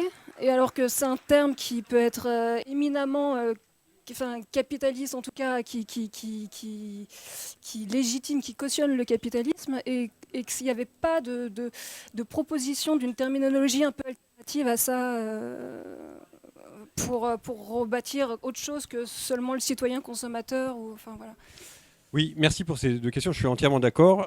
Sur le deuxième point... alors là, il faudrait interroger des députés, des gens qui ont mené la bataille en première ligne. Moi, je ne sais pas du tout mon cas, mais il est évident que là, il y a un phénomène d'urgence sur la question de l'inflation et donc du pouvoir d'achat, la question du rationnement par rapport à la guerre en Ukraine, mais plus généralement de la situation de pénurie généralisée créée par la pandémie. Et du coup, la bataille a été menée d'abord et avant tout sur faire en sorte que les plus fragiles dans la société puissent savoir de quoi... On peut discuter des formulations, et là encore, il faudrait interroger les députés, leur demander comment eux, ceux qui étaient en première ligne, nos porte-paroles, ont vécu. C'est une réponse instantanée dans l'urgence d'une situation où il y a des gens pour qui la fin du mois arrive très tôt, Pardon ? Oui, c'est toujours dans l'urgence, non, mais je suis d'accord. Moi, je vais vous refaire la réponse que je vous ai faite tout à l'heure sur la question de la justice. Le pouvoir d'achat des gens qui n'ont pas de quoi satisfaire leurs besoins essentiels, c'est une vraie cause. Alors il faut peut-être éviter de l'appeler pouvoir d'achat parce que c'est un terme dominant qui est chargé de toutes sortes de connotations auxquelles on voudrait échapper, nous. Mais il est tout à fait évident que dans une situation de crise profonde comme celle-ci, il faut être en mesure de garantir les besoins essentiels des populations les plus fragiles. Et donc la question du pouvoir d'achat dans un contexte d'inflation est tout à fait essentielle. Encore une fois, et c'était ce que je voulais dire, c'est que ça doit toujours être couplé. Je pense que ça l'était dans les propos de nos porte-parole, en tout cas en partie. Il y a des enjeux de justice sociale, C'est les affaires des jets privés, si vous voulez, qui est une affaire pas seulement anecdotique parce que c'est quelques jets privés, mais parce que ça pose fondamentalement la question de la transition juste. Pensez à l'économie de guerre que j'évoquais tout au début. Dans les économies de guerre, comme on demande le sacrifice suprême à la population, une espèce d'exigence d'égalité survient qui est qu'il ne faut pas qu'il y ait des profiteurs de guerre. Tout le monde est à la même enseigne pour sauver le pays, pour faire bref. Et donc ça inclut une sorte de sentiment égalitaire, spontané, dans la population où l'État cherche à corriger des inégalités. Alors cet aspect-là, peut-être, est un aspect qui pourrait être repris aujourd'hui, avec l'idée qu'avec les pénuries qui vont se succéder avec la crise environnementale, ça va créer une nécessité du rationnement et par conséquent de formes de solidarité et d'égalité nouvelles. Je suis tout à fait d'accord avec ce que vous dites, mais je pense qu'il y a... quand la question du pouvoir d'achat concerne celles et ceux qui n'arrivent pas à boucler les fins de mois, c'est une question parfaitement légitime de dire ces gens-là doivent pouvoir satisfaire leurs besoins essentiels et les besoins essentiels de leur entourage. Ça me paraît pas ça me paraît pas être un discours anti-écologique. Ça, à ce niveau-là. Après, évidemment, on reprend en quelque sorte les termes de l'adversaire, le pouvoir d'achat. Et donc, il faudrait trouver d'autres termes et exprimer peut-être les problématiques différemment. Qui a le micro? C'est moi. Oui, bonjour. Moi, je suis un petit peu étonnée du rôle que vous donnez à l'Assemblée nationale. Oui. Parce que vous avez dit l'Assemblée nationale, c'est-à-dire le peuple, et Ouais. ça me semble loin d'être évident. Ouais. Et même vous Maintenant, ça disiez l'est qu'il fallait revenir au niveau de la commune pour Ouais. demander des désirs. Alors si nos désirs et nos besoins sont encadrés par la science et puis après décidés par l'Assemblée nationale, Ouais. je ne sais pas trop ce qui reste encore vraiment de démocratique. Vous avez Mais, une vision très pessimiste de l'Assemblée nationale. Maintenant, avec la NUPES, les choses vont être rétablies dans leur démocratie profonde. Oui, alors là, ça renvoie à un autre débat plus ancien, mais ça serait tout un autre débat. Dans l'histoire du marxisme et des révolutions du XXe siècle, il y a tout un débat sur le rôle d'une Assemblée nationale dans une république des soviets. Vous connaissez peut-être ce débat autour de Lénine, de Rosa Luxembourg. C'est un débat absolument passionnant. Les uns considèrent qu'une république des soviets, c'est une république sans Assemblée nationale. Ça a l'air d'être votre position. C'est une position qui est aussi celle du courant libertaire qui consiste à affirmer qu'il n'y a pas vraiment besoin d'Assemblée nationale telle qu'on l'entend aujourd'hui. Et puis il y a d'autres penseurs et penseuses, notamment Rosa Luxembourg, qui est quelqu'un dont je me réclame autant que possible, ou Nikos Poulantzas, qui est un penseur des années 60-70, qui disent « Dans des sociétés complexes comme les nôtres, avec toute une diversité culturelle, une diversité de classes, qui malgré tout persistera dans une certaine mesure, on a besoin d'une instance qui soit l'instance qui en quelque sorte tranche sur les questions essentielles. » Okay. Et ça, disent-ils, et Rosa Luxembourg, qui est pourtant pas quelqu'un de peu radical, hein, vous voyez qui est Rosa Luxembourg, c'est une grande révolutionnaire du XXe siècle, qui a payé de sa vie et ses idées révolutionnaires, elle est contre le fait que Lénine et les bolcheviks abolissent l'Assemblée nationale. Parce qu'il y a besoin d'un endroit où on puisse discuter fondamentalement des mots. Alors, moi, je suis plutôt sur cette ligne-là. Évidemment, ce n'est pas une Assemblée nationale qui serait au moins de la bourgeoisie. Évidemment, ce ne serait pas une Assemblée nationale qui serait au moins de technocrates et de bureaucrates. Ce serait... Ouais. Ouais. C'est pas non désolé les gars, c'est pas parce que moi j'exprime un besoin qui sera automatiquement satisfait, ça n'existe pas. Non, bien sûr, mais c'est comme considérer que finalement les gens ne sont pas réellement capables de trancher. Non, ça veut dire qu'il y a forcément il y a forcément des échelles différentes auxquelles. Imaginons une délibération sur les besoins où moi j'exige d'avoir 3 voitures polluantes. Mais c'est évident que ce sera refusé, c'est tout. Vous êtes d'accord que dans ce que vous avez présenté au début, que je trouve passionnant, l'idée de revenir à la commune, c'est pas vous et moi qui décidons je veux choisir, c'est toute une commune qui se met ensemble et qui fait déjà ce travail.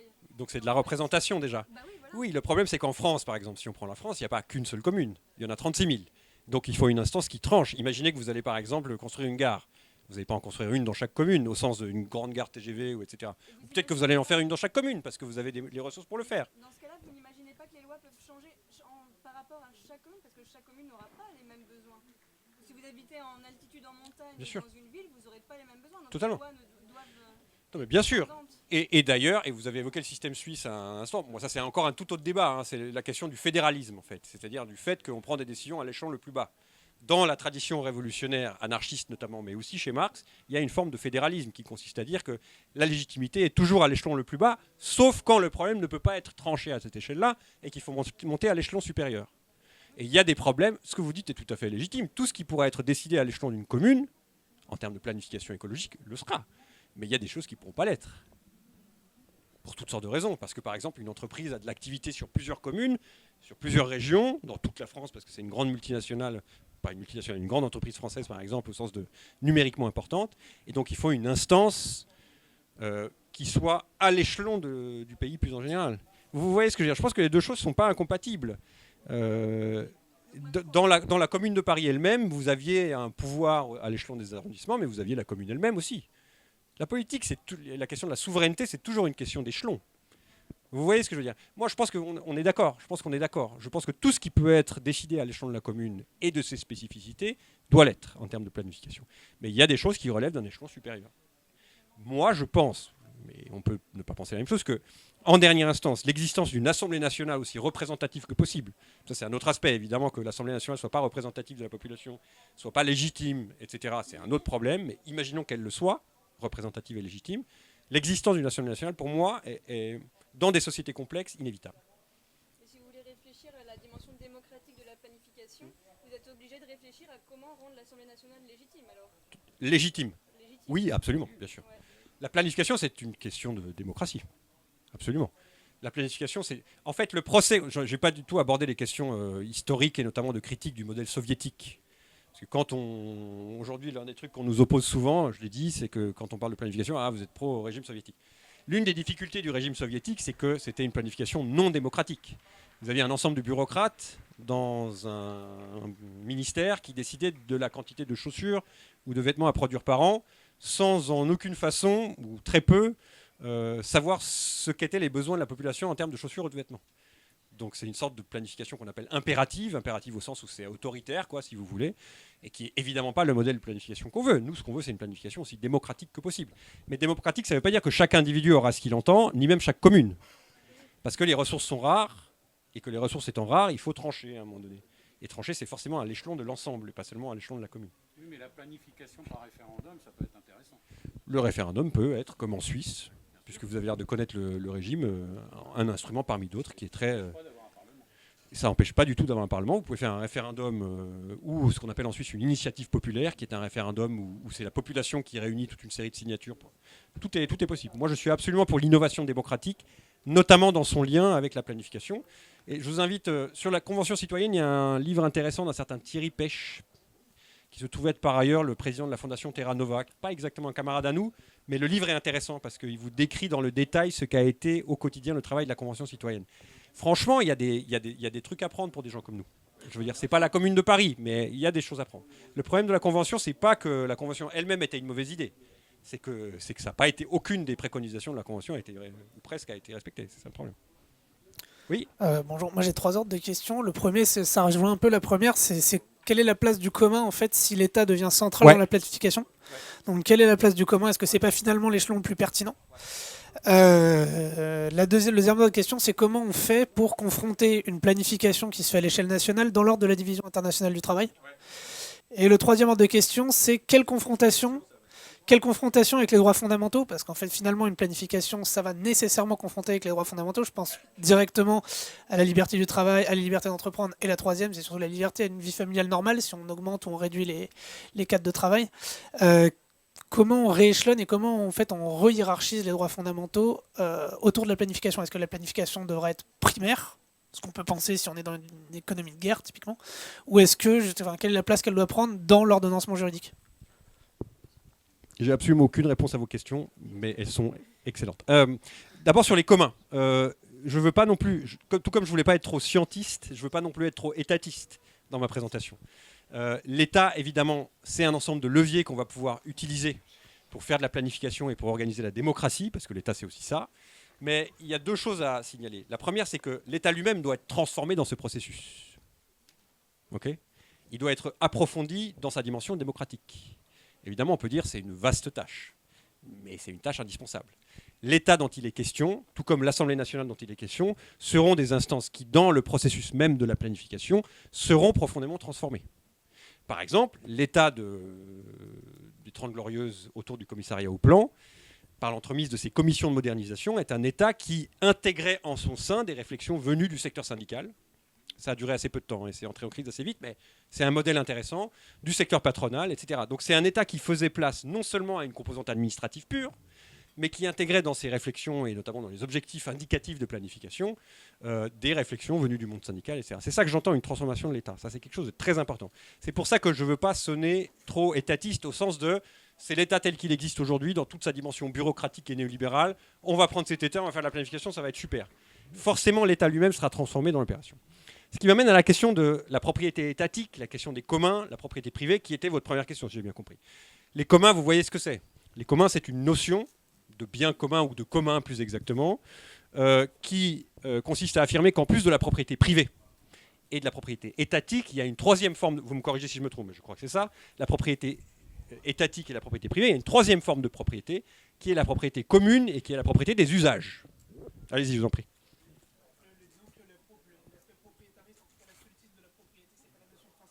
Ouais, c'est les usages.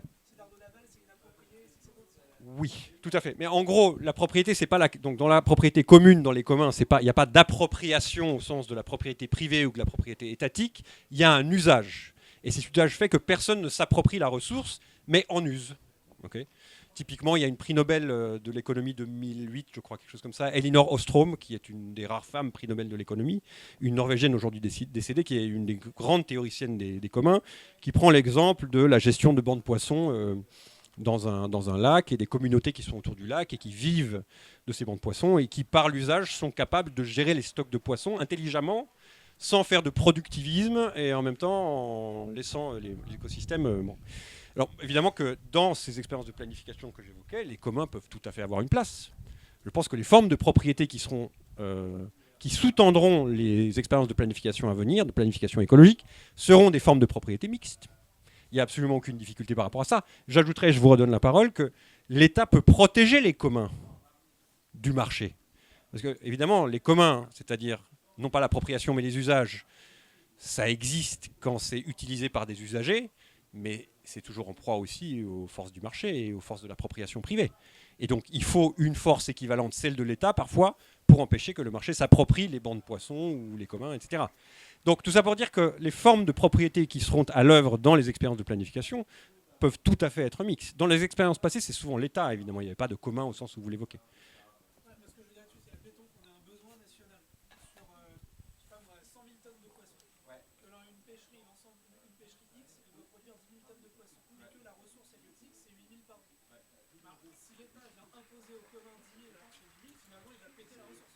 Oui, bien sûr, mais c'est pour ça qu'il ne faut pas qu'il le fasse. L'articulation, c'est une articulation c'est là où, disons, c'est là où il y a une dimension d'information qui est absolument essentielle. C'est de la connaissance scientifique, mais c'est une connaissance scientifique qui peut aussi être celle des usagers. Il n'y a pas que les scientifiques qui produisent de la connaissance. Il y a aussi, par exemple, les usagers de ces ressources halieutiques qui peuvent savoir que les poissons doivent être gérés avec telle temporalité et pas telle autre.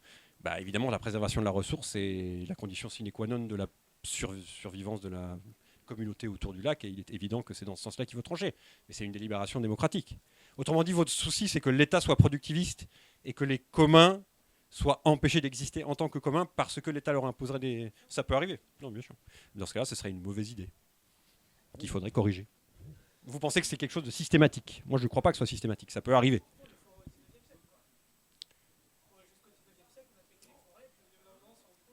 Ouais, mais est-ce qu'il y avait une règle verte au XIXe siècle? Il n'y en avait pas. Une règle verte, je vous rappelle que c'est une règle constitutionnelle. Hein. C'est une règle constitutionnelle, hein, la règle verte. Donc vous voyez tous de quoi je parle. La règle verte, c'est une règle constitutionnelle. La règle verte est précisément ce que j'entendais, c'est-à-dire le fait que l'État, dans certains cas, peut protéger les communs de l'appropriation privée. Donc protéger les usages, si on utilise usage plutôt qu'appropriation. Et encore une fois, le monde de la planification écologique n'est pas un monde où il n'y aura plus aucun problème. Hein. C'est un monde où il y aura des conflits, où il y aura des difficultés, mais ce sera un monde où on pourra, on l'espère en tout cas, bon, il m'arrive d'être pessimiste encore une fois, comme vous j'imagine parfois, mais aussi parfois d'avoir un peu d'espoir.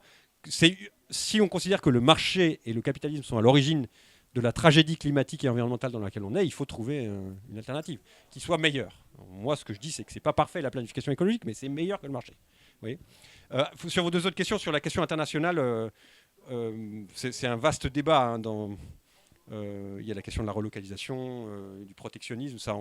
J'hésite à entrer dans ces discussions, parce que ça ferait long, mais à mon avis, les expériences de planification passées sont des expériences qui ont pu être faites au sein d'un État-nation. Évidemment, c'était une autre période de l'histoire du capitalisme, qui était moins mondialisée. Donc, vous pourriez dire, OK, on a fait de la planification indicative en France, mais la mondialisation n'était pas celle d'aujourd'hui. Et les chaînes globales de valeur, la production des marchandises aux quatre coins du monde, la circulation des marchandises, des porte-containers, etc. C'est pas même. Donc moi, je pense que ça reste une possibilité, mais évidemment, il y a une difficulté, qu'il faut vous protéger vos frontières, par exemple, par une taxe kilométrique, ce genre de choses. Et sur la dernière question, je botte en touche, parce que ça nous mènerait trop loin, parce qu'il y a plein de questions. Mais on en rediscute après, si vous voulez. Bonjour. Qui a le micro? Oui, bonjour. Moi, j'ai lu votre livre, du coup, Les besoins artificiels. Et là, cette conférence, cette prise de parole, c'est un bon complément. Il y a une question que je me suis posée en lisant le livre et là, en vous écoutant, c'est en fait, j'ai l'impression que, globalement, la redéfinition que ce soit la redéfinition de nos besoins ou alors que ce soit le sujet de la planification écologique, ce qu'on combat fondamentalement, c'est la société de marché et le capitalisme. Et les solutions que vous proposez, notamment l'extension de la garantie, dans votre livre, il y a la notion de recréer cette notion d'association de consommateurs-producteurs, de ne plus décorréler la consommation et la production. Tout ça, c'est fait pour combattre le marché, mais selon vous, est-ce que l'objectif final de la planification écologique, c'est de supprimer le marché, donc de sortir totalement du capitalisme, ou plutôt d'essayer de le maintenir en vie, mais sous une façon hybridée? Parce qu'en fait, il y a un mot qui est assez peu prononcé ici, ou même dans votre livre, et ça m'intrigue.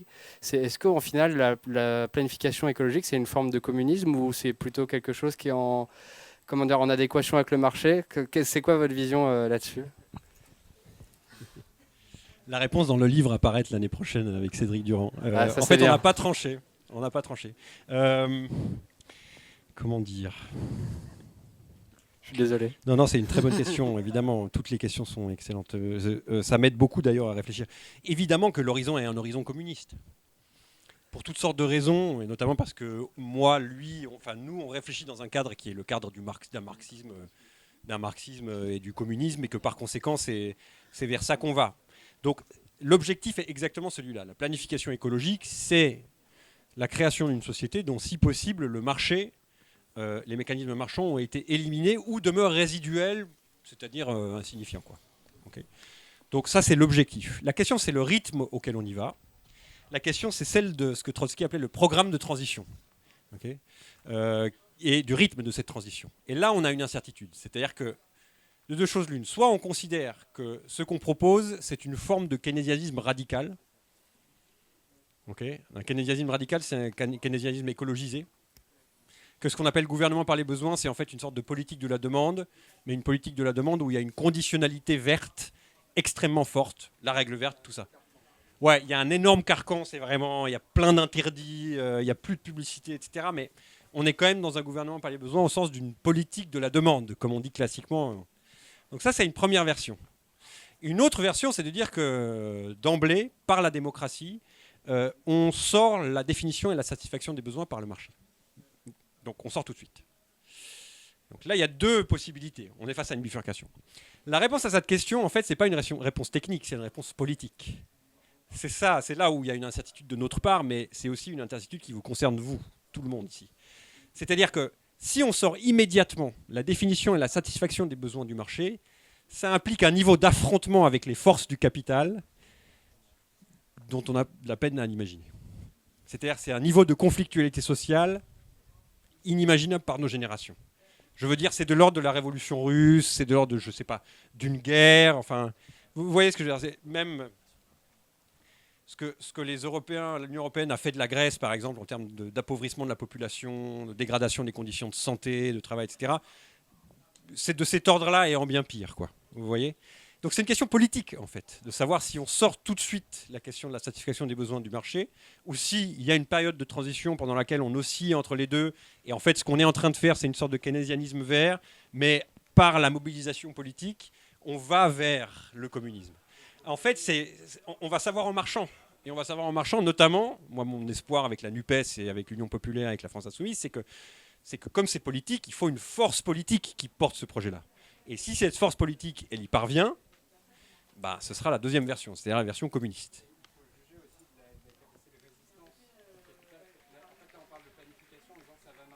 Ouais.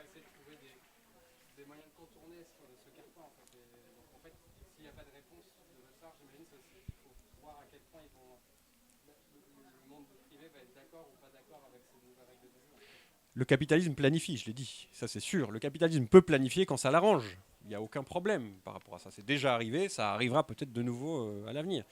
Je ne l'ai pas dit, mais vous l'avez tous entendu, Emmanuel Macron désormais utilise lui-même ce terme de planification écologique. Il sait que c'est tout à fait acceptable par la bourgeoisie et les milieux d'affaires français. Il n'y a aucune difficulté par rapport à ça. Ça a existé par le passé, ça existera encore. Donc ce qu'il faut pour nous, c'est mettre en œuvre une forme de planification écologique qui, d'une certaine manière, soit autre chose que ça. Comment dire, je n'ai pas botté en touche sur votre question.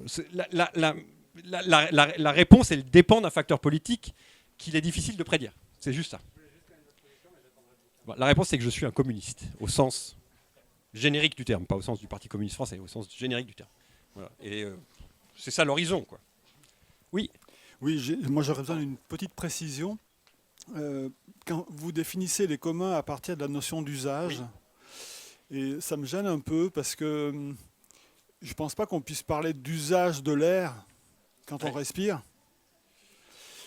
Alors vous utiliseriez quoi ? Je ne sais pas, mais ça m'interroge, c'est-à-dire que définir les communs par cette notion d'usage me paraît pas répondre aux enjeux d'aujourd'hui.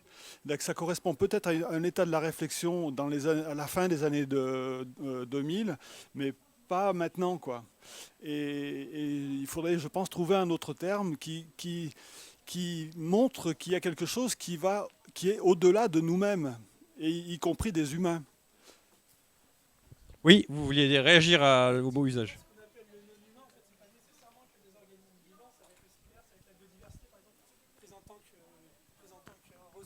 Alors ressources pour les économistes, bien pour les juristes, mais tu vas parler d'utilité.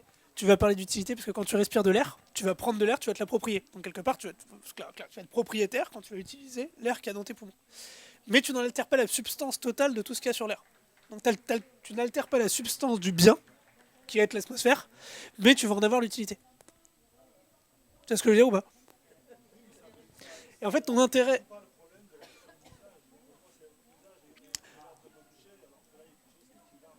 Alors la question de l'usage sur l'air, elle est intéressante parce que c'est la première cause de mortalité en France. Les maladies liées à l'air. Il y a encore une ou deux questions, on les prend et puis on continue le débat. Sur l'usage, dans le référentiel marxiste qui est le mien, ça renvoie à valeur d'usage aussi, qui est l'envers de la valeur d'échange. Donc si on lutte contre l'hégémonie de la valeur d'échange, on promeut, on met en avant la valeur d'usage, quoi.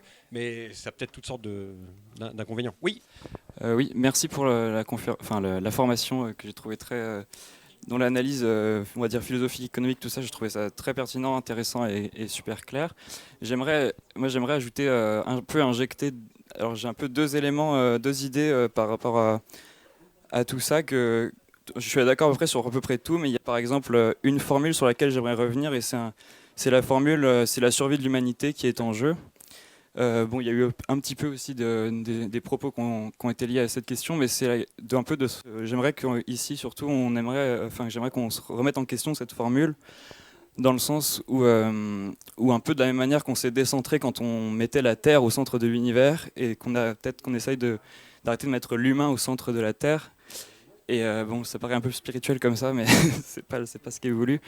Moi, je voudrais qu'on considère les animaux non humains. Les considérer pour les intérêts qu'ils ont pour eux-mêmes, les intérêts qu'ils ont à ne pas être calcinés par les flammes dues au changement climatique, les intérêts qu'ils ont à ne pas perdre leur habitat dans lequel ils vivent dû à la déforestation, dû à l'eutrophisation dans les océans, tout ça par divers processus polluants qu'on fait, même la pollution aux particules fines, parce qu'on compte les morts humaines en Europe ou dans le monde dû à ça, mais il y en a également de nombreuses non humaines, et du coup j'aimerais qu'on ait un peu une vigilance là-dessus, de se décentrer de l'humanité, de considérer les êtres, alors c'est pas très connu, c'est un mot anglophone, les êtres sentients, je sais pas s'il y en a qui connaissent ici, qui signifie des êtres qui ont des intérêts pour eux-mêmes, donc qui sont sensibles et conscients. En fait, c'est un peu un mélange de ces deux termes. Et voilà qu'on considère ça dans une optique je trouve ça important, quoi. Entièrement d'accord. Ok, cool. Et sinon, le deuxième élément, merci. Le deuxième élément, c'était un truc beaucoup plus concret. C'est juste qu'il y a un angle mort que je trouve assez prégnant dans les discours écologiques, et j'ai trouvé qu'ici, il était encore présent. C'est qu'on a parlé pas mal du numérique dans les exemples, qui constitue 3,8% des gaz à effet de serre. Et on n'a pas parlé, il me semble, précisément de notre consommation de produits d'origine animale due à l'élevage, qui constitue, pour le coup, au moins 16,5% des gaz à effet de serre. Et s'il y en a qui ne sont pas d'accord avec les chiffres, vous pourrez venir me voir. et dont on sait également maintenant, de par diverses instances de santé nationales et organisations à but non lucratif, dont on peut maintenant se passer, en tout cas dans des civilisations comme la nôtre dans laquelle on vit tous actuellement. Et du coup, voilà, c'est un angle mort que je voulais encore pointer du doigt, et aussi un enjeu de justice sociale important, rien que par le gaspillage alimentaire que ça engendre. Le gaspillage alimentaire conventionnel, dû au détail jusqu'au consommateur, comprend habituellement en gaspillage alimentaire, il est d'ordre 30%. Il y a des études qui évaluent que les gaspillages alimentaires dus à la consommation de ces produits d'origine animale, alors qu'on aurait pu consommer directement les aliments avec lesquels on les a nourris, aurait pu en fait limiter des gaspillages alimentaires de l'ordre de 75, 80, 90% pour le bœuf par exemple. Et du coup voilà, c'est un angle mort que je trouve assez prégnant, que je voulais préciser Voilà, merci. Merci. On arrête là? Ouais. Oui, encore une question, une remarque? Tiens.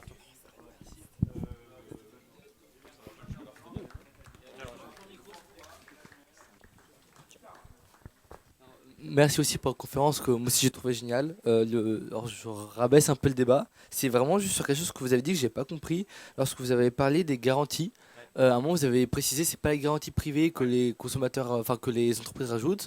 Du coup j'ai pas compris de quel type de garantie vous voulez Il y a parler. les garanties légales et ce qu'on appelle les garanties commerciales. Si tu achètes un smartphone, on va te proposer en plus des garanties de 2 ans, d'ajouter une garantie commerciale de 2 ans supplémentaires. Mais tu vas devoir payer pour cette garantie-là. Et les garanties légales, c'est les garanties qui sont légales justement, qui sont gratuites et qui vont automatiquement couvrir ton smartphone ou un autre objet dans l'éventualité où il y a toute une liste de clauses, etc. La bataille, elle porte sur l'extension des garanties légales, qui sont gratuites. Si tu fais passer la garantie légale de 2 à 10 ans, ce qui est une revendication par exemple des Amis de la Terre, vous connaissez tous l'association des Amis de la Terre qui mène une bataille super autour de ça, qui est vraiment un truc peu connu, un truc vraiment simple qui a l'air de rien, mais faire passer les garanties légales de 2 à 10 ans, vous imaginez si on utilise les chiffres que je disais tout à l'heure sur la réparation, 80% qui tombent à moins de 40% quand la garantie tombe, vous imaginez le nombre d'appareils qu'on répare. Il faut encore une fois reconstruire un tissu de réparateurs. Donc il y a plusieurs tâches à mener à bien, mais c'est quelque chose d'absolument fondamental. Donc c'est les garanties légales qui sont le plus important, les garanties commerciales étant, comme leur nom l'indique, commerciales, c'est-à-dire payantes. Et donc c'est pas là-dessus que... D'ailleurs, il ne faut pas les prendre, ces garanties commerciales, ça ne sert à rien. Petit conseil de consommateur. Il y a juste une question sur un nom. Lorsque vous avez parlé du modèle de transition écologique et de quelqu'un qui a calculé ce qu'il faudrait par personne, vous avez dit un frigo, une gazinière par ménage, tout. Julia Steinberger, c'est une des rédactrices des rapports du GIEC, du dernier rapport du GIEC, spécialiste de l'économie d'énergie. Steinberger, c'est Steinberger, S-T-E-I-N-B-E-R-G-E-R, Julia. Elle est professeure à l'université de Lausanne et elle fait toutes sortes de calculs de ce genre. Elle dit, bon, imaginons une humanité à 10 milliards de personnes. Imaginons qu'une vie décente, c'est tel et tel truc. Tu vois, du chauffage, de l'eau, machin. Voilà ce que c'est qu'une vie décente. Elle réfléchit toujours à l'échelle de l'humanité, parce que la transition environnementale, c'est à l'échelle de l'humanité. Quelles sont les dimensions énergétiques de cette affaire-là? Et alors, elle est beaucoup sur l'énergie, elle est moins sur, par exemple, les métaux rares, ce genre de trucs, qui serait encore une autre dimension de l'affaire, mais elle intègre dans certains de ces modèles. Et donc, elle dit, voilà, mais moi, je vous fais juste le calcul, après, vous débrouillez pour y arriver. C'est pas son problème. Vous débrouillez pour y arriver, parce que c'est de la politique. Mais c'est possible, à 10 milliards d'êtres humains, d'arriver à ça. Donc, au passage, ça fait tomber l'argument démographique. Vous comprenez bien que dans les discours écolos, il y a beaucoup l'argument démographique, on est trop nombreux sur Terre. Elle montre que c'est pas ça. Le problème, c'est un problème de répartition équitable à l'échelle de la planète des ressources dont on dispose. Voilà. C'est super, allez voir son travail, c'est très, très passionnant et elle est francophone, on peut l'inviter, c'est tout à fait possible. Oui.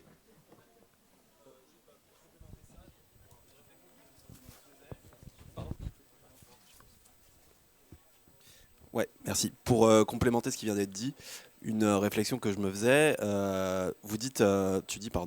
la planification écologique, la transition énergétique, ça se fait à l'échelle mondiale, certes, mais les ressources sont quand même assez inégalement réparties clairement sur le territoire. Donc, est-ce qu'on ne peut pas imaginer que le discours scientifique, plutôt que d'avoir comme ça, d'être très homogène et réparti de manière homogène sur l'ensemble du territoire national pour ce qui nous concerne, ils ne puissent pas dire certaines choses sont possibles à tel endroit et pas vraiment à tel autre, et du coup participer de cette organisation de la justice sociale aussi un peu. Voilà. Oui, moi je suis entièrement d'accord. La justice sociale, ça suppose aussi la connaissance des ressources, de leur localisation, des différentes régions, etc. Et donc tout ça, ça suppose aussi d'intégrer cette connaissance scientifique à la délibération démocratique. Je pense que le modèle est toujours le même. L'idée n'est pas de dire la science est un truc surplombant qui va nous imposer telle et telle décision. La science est une composante de la délibération démocratique et cette connaissance scientifique, elle peut porter sur les éléments que tu évoques, bien sûr. Aucun doute. Oui.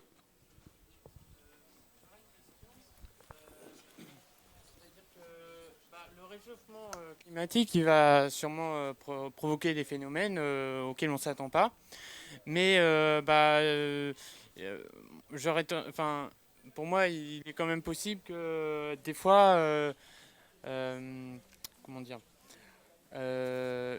lorsque se produit ce phénomène, je sais pas, typiquement un village, comme vous parliez, ils se disent, tiens, on va faire ça, même si dans le futur, ça va provoquer plus de morts que ça n'a à sauver.